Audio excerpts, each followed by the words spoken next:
Welcome to our channel. YS Jaganmohan Reddy చేసిన అక్రమాల పుట్టలను చంద్రబాబు ఒక్కొక్కటిగా కదిలిస్తూ ఉన్నారు. సమయం చూసుకొని వివిధ శాఖల ప్రస్తుత స్థితిగతులను శ్వేతపత్రాల రూపంలో విడుదల చేస్తున్నారు. కొద్ది వారాలుగా చంద్రబాబు పోలవరం ప్రాజెక్ట్, నీటిపారుదల, విద్యుత్, భూగర్భ గనులు ఇలా వివిధ శాఖలపై సచివాలయం వేదికగా శ్వేతపత్రాలు విడుదల చేస్తూ వచ్చారు.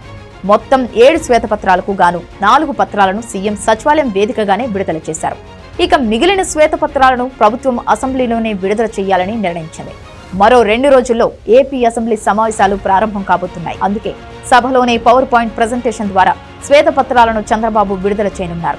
వైసీపీ హయాంలో రాష్ట్రంలో దిగజారిన శాంతి భద్రతలు, గంజాయి డ్రగ్స్ విస్తరణ, మద్యం రూపంలో వేల కోట్ల రూపాయల దోపిడీ, పాతాళానికి పడిపోయిన రాష్ట్ర ఆర్థిక స్థితిగతులు లాంటి కొన్ని అంశాలపై మరో 3 శ్వేతపత్రాలను విడుదల చేయాల్సి ఉంది. ఈ నెల 22వ తేదీన అసెంబ్లీ సమావేశాలు ప్రారంభం కానున్నాయి. 5 రోజుల పాటు ఏపీ ప్రభుత్వం ఈ సమావేశాలను నిర్వహించనుంది.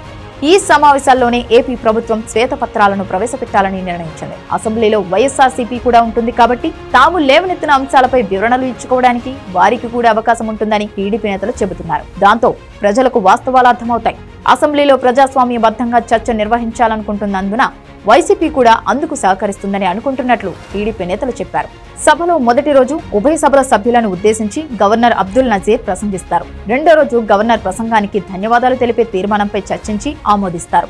మిగిలిన 3 రోజుల్లో రోజుకో శ్వేతపత్రాన్ని సభలో ప్రవేశపెట్టనున్నారు. ఎప్పటికప్పుడు చర్చను పూర్తి చేయనున్నారు.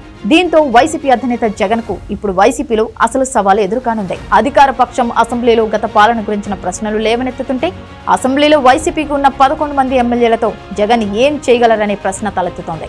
గతంలో మంత్రులుగా పనిచేసిన వారిలో దాదాపు ఎవరూ ఇప్పుడు సభలో లేరు.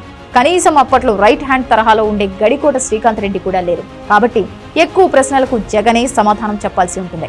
వాటిని ఆయన ఎలా ఎదుర్కోగలరనే ఆసక్తి అందరిలోనూ నెలకొంది. లేదా వాటిని ఎదుర్కోలేక ఏదో గొడవ పెట్టుకొని వాకౌట్ చేసి వెళ్లిపోతారా అనే సందేహాలు కూడా వ్యక్తమవుతున్నాయి.